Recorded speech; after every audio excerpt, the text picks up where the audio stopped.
DJ PK, and it's time now to talk Utah and Kansas State. Covering the Kansas State Wildcats, Tim Fitzgerald joins us right now, the publisher of GoPowercat, part of 24/7 Sports. Tim, good morning. How are you boys doing? We're doing well this morning. How are you? I'm wonderful. I'm looking forward to a trip to Salt Lake City. I understand you've arranged decent weather for mid-November. Yeah, low 50s, sun out. Take it. It'll be a beautiful day. Nice. Have you been out here before? Yeah, we came out last year for BYU, and I've actually been there for the NCAA tournament many years ago when K-State went to the Elite Eight. Oh, the stadium on a day game at Rice-Eccles from the press box, both sides, looking out the east and the west when the sun's shining is really spectacular. I can't wait to see it. I tell you what, long before Utah, the whole Pac-12 disintegration thing happened, I had a buddy send their daughter to Utah, and he went to games and said, "This is the most Big 12 stadium, not in the Big 12 I've ever been to." So I'm really looking forward to it. Interesting. The K-State season, how would you describe this so far? How are K-State fans describing this? Like a drunken adventure. You're probably going to wake up with scrapes and don't know what happened. It's been a disaster, and for matched against expectations, I think Utah fans can understand this. But what happened to Utah last year was kind of explainable with quarterback. It's been more difficult to explain for Kansas State. It's been a number of small injuries that have added up, but at the start of the season, there's no other way to describe this team than pathetic. They just were going through the motions, played with no energy. They rectified that with an off week and started playing better football, and then lo and behold, what did we see? Last Saturday at Stillwater, after their third bye week of the season, was another lackadaisical effort by the Wildcats, and they almost got beat by a horrific team, which they've already done this year with Army, and they got out of Stillwater with a win. They better come with a lot more energy, or this is going to get real ugly real fast next Saturday. Yeah, so after the game and then during this past week here already, Coach Chris Kleiman said something I thought was interesting, that they played "we can't lose" rather than, quote, "let's go out and try to win." So he thought there was pressure on them, and I assume that, to sum it up, it can be that they were tight for whatever reason that they shouldn't have been in terms of the pressure that they put on themselves, all right? Because pressure in that regard can only be something that you decide what is there or not. And nevertheless, they put it out there, and then they barely won, didn't look good in doing it. Well, the flip side here, you're a double-digit underdog. I mean, it's way up there. I think it's the highest in 3 or 4 years for this program. So shouldn't they, at that point, if that's going to be the attitude that when you're playing a crappy Oklahoma State team, the pressure to win, well, now you're playing a really good Utah team that's as hot as anybody, and you're not supposed to win, so they can come out and be loose and maybe do something? That's a good theory. I'll say this. I think the world of Chris Kleiman. I think he's a great football coach, but he's fallen into a bad habit this season of kind of giving his team a crutch to lean on. This is why they played bad. This is instead of just, holding them accountable fully for their own actions.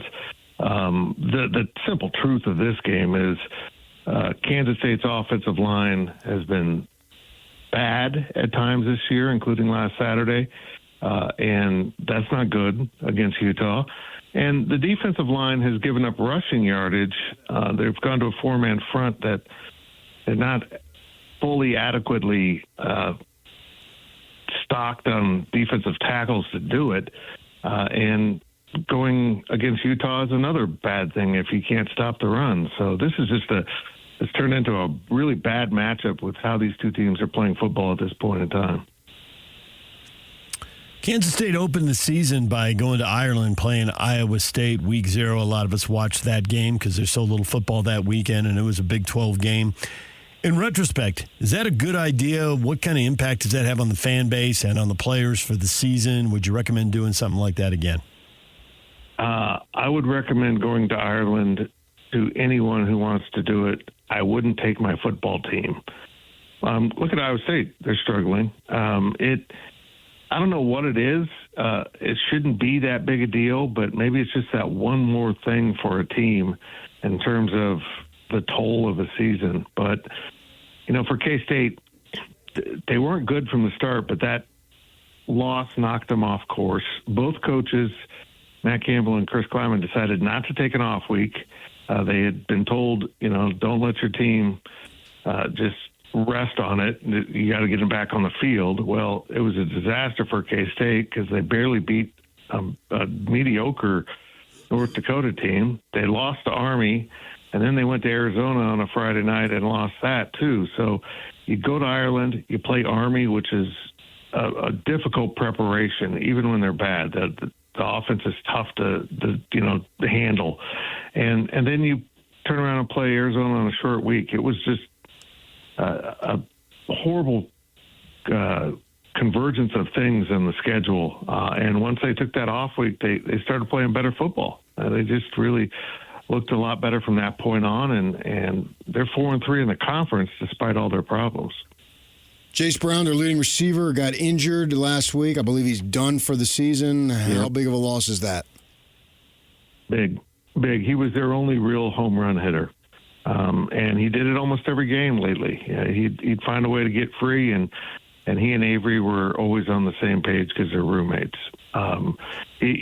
The optimism for the offense coming into the season, was the fact that Avery Johnson had Jace Brown at receiver and Dylan Edwards at running back. Well, two of those three are now gone. Dylan Edwards was a distraction and disaster all season long, and he's now quit the team and entering the transfer portal. And Jace Brown's been incredible all season long, and now he's gone for the year too. So K-State's going to really have to find a way to generate some offense somehow, some way. And it's just not been a good offense even with those guys. The combination of K-State having problems with their run defense and Utah running the ball, and then now these issues you're talking about on offense, what is the path for K-State to, A, compete in this game, and B, win? What does that look like? Because you're painting the picture for a route here. Yeah, I am, and I'm afraid that's what's going to happen. Just because not only is Utah a great team, it's a great team that matches up poorly for K-State.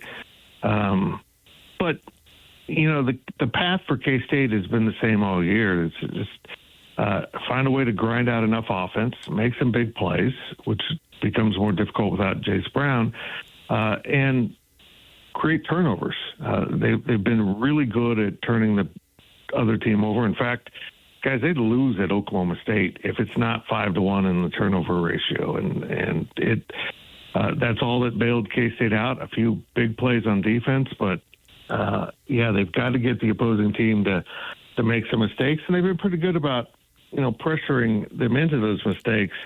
But those are typically throwing teams and not running teams, because that becomes a whole new layer of a challenge for Kansas State. Quarterback Avery Johnson, a lot of experience, but the question I pose, has he regressed, progressed, or stayed the same? It's hard to say that. He's progressed in some ways, and certainly as a runner, he's regressed. It's almost like they gave him too much to think about instead of just going to go play and tuck the ball and run when I need to. He'd play on instincts. He's been told that you can't get injured, you can't do this, you got to be careful with that, and he kind of runs that way. I mean, this is a guy that runs a 4.3. He can turn on the jets, but every time he tucks the ball, he almost looks hesitant. And you can't play football that way. You can't play any sport that way. You got to just let your instincts take over. I think when Avery just plays football, he's pretty darn good. When he gets to thinking too much and got too many voices in his head, coaches and fans and parents and all that, it really bogs him down. There's been a discussion here about BYU and Utah, and should they play on rivalry weekend at the end of the season, which they did in the WAC and Mountain West days. They didn't do it when Utah was in the Pac-12 and independent. Now the Big 12, it looks like they need big TV games earlier in the season. It's been moved to get away from the crush of all the rivalry games. Do people in Kansas care about Kansas and Kansas State playing early? They have any feeling on that issue or any insight into it? No. I mean, they've played late. They've played early. K-State's won 17 years in a row, so they could probably play on the moon right now and K-State would win. My thought with the Big 12 is, and they're exactly right, you need to make the most of your rivalry games, is I think the Big 12 should go to a rivalry of the week and literally have it as as noted as a game. Because you got Iowa playing Iowa State, you can come up with non-conference games that fit that bill too, and kind of hype it up for TV purposes, because there are some great rivalries in this conference, and they're not always set by state borders, unlike what the ADs did in voting not to protect other rivalries. That BYU and Utah and KU K-State are two of the few protected rivalries in this conference. And I think they need to play up all those other ones, too. I think they made a grave mistake with how they set up the schedules and how they're promoting some of these games. Last time Kansas State was a double-digit underdog was 2022, and it was on the road, and Kansas State upset number 6 Oklahoma. If it happened once, why can't it happen again? And K-State always did that kind of stuff to Oklahoma. It was got to be pretty entertaining.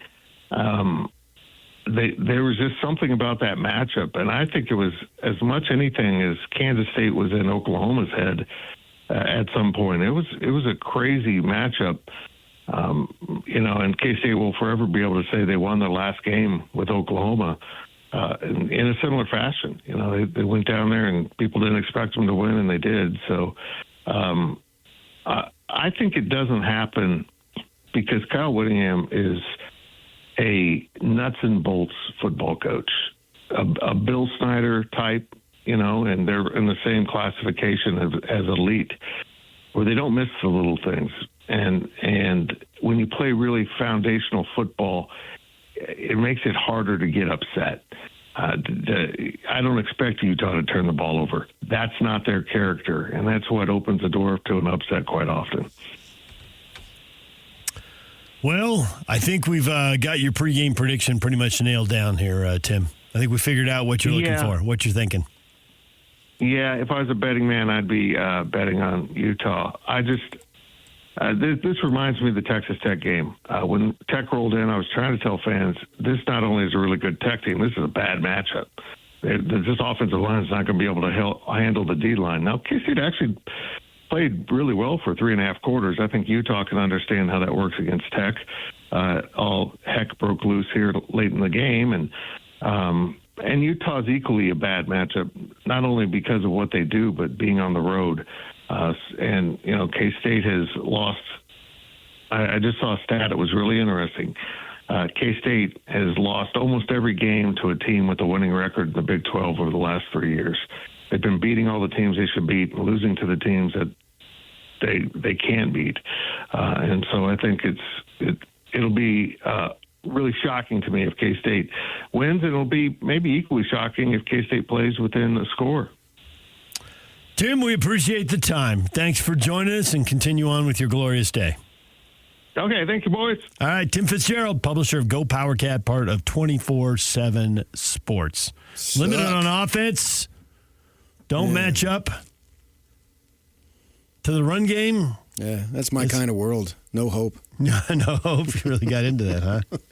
I always thought of yourself as a Jersey guy, but K-State really all resonates. hope who enter here. Well, I mean, the line is probably up to 18 now. Who knows? But, yeah, I expect them to roll. This is going to be another blowout. Yep. It'll be really funny, in an odd sense, if they do it again next week in Lawrence. And so they have 2 losses, and every one of their wins is a blowout. How does that happen? It's an odd kind of season. It's not something we usually see, but it feels right now like that's exactly what we're going to see. That they're going to put 2 more exclamation points on this season, and they'll be 10-2. And as Cal said at his press conference, we'll see how everything else shakes out and where they stand. When the dust settles. The margin of victory has been close to 4 scores here. I think it's floating around 25, 26 points a game, and maybe we got 2 more of those right on the horizon. Yeah. All right, DJ and PK coming up. Frank Dolce, former Ute quarterback, will join us at 8 o'clock. Stay with us. It's 97.5, the KSL Sports Zone. We got Jazz tickets to give away at 8:30 and 9:30 on the Utah Jazz Ticket Tuesday.